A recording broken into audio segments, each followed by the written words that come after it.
یعنی کافر تا په میدان جهاد کې شاکول دا کنایه ده د میدان پرې خودلو نه او د جنگ پرې خودلو نه او دا عبارت دی د تیښتې نه چې دی د میدان نه وتښتي. نو دا په ګناهونو کې لویه ګناه شمارلی شوې ده، اکبر الکبایر، په ټولو غټو ګناهونو کې دا غټه ګناه ده. او قرآن د هغې سزاګانې دوه ذکر کړي، یو به الله په دوی باندې غصی په دغه خلکو چې دا میدان پرېږدي، او دویم په قیامت کې به دوی دپاره جهنم دی، جهنم ته به ځي، دا جهنمی دی. نو ګناهګار دی انتهایی. د دې وجې نه الله تعالی و مأواه جهنم خالدین ونه وایه، ځکه چې مؤمن دپاره خلود په جهنم کې نشته دی.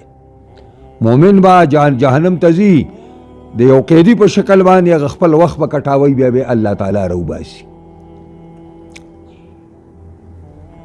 نو مگر دوه قسمه کسان دي، یو کس دی په مورچه کې ناست دی کافر ته، او کافر په مورچه کې ناست دی، نو لګیا دی ستا ټیم خرابوي او ته په هغه ډز کې هغه په تا باندې ډز کې هغه ناست دی محفوظ، څه نقصان هم ورته نه رسي.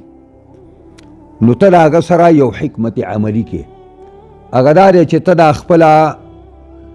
دا خپله مورچه پرېږدې او منډه کې. نو د کافر دا خیال راغی چې دی وتښتېده، کافر وایي دی وتښتېد، نو بس دی هغه مورچه پرېږدي راوځي، چې راوځي ته ورستون شوی او ډک ته تیار کړي. دا جایز ده. دا یو کسانو په ظاهر کې منډه ده، خو دا منډه ده د چھل دپاره چې کافر راپسې راپاسي او رامنډه کړي او مړی کړم، نو دا جایز ده. او متحیزا الی فئة، دا مورچه ده، دې مورچه کې ته ځان لري، شاته د مجاهدینو یو بله مورچه ده چې هغه کلکه ده او ګڼ کسان پکې دي، او ته دلته ځان له پاتې شي، ملګري دنه زخمیان شو، شهیدان شو. اوس ته دا وایې چې یاره دا مورچه پرېږدمه او شاته دې ملګرو سره په دې مورچه کې شامل شمه، نو دا هم جایز ده.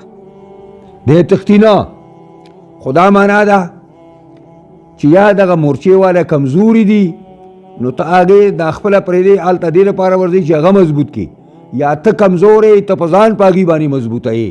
په دې دوو صورتونو کې دا ګناه نه ده، بلکې دا حکمت عملی دی او دا جنگ طریقې دي. په دې طریقه باندې به تاسو د کفارو سره جنګېږئ او د کفارو سره به چل کوئ. دا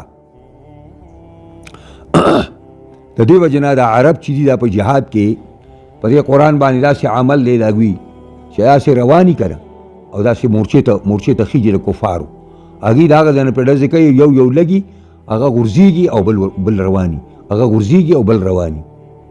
دا شاکۍ نه، هغې ته دا معلوم دی دا حکم د الله پاک چې په دغه انسان باندې الله به غصی او دی به جهنم ته ځي.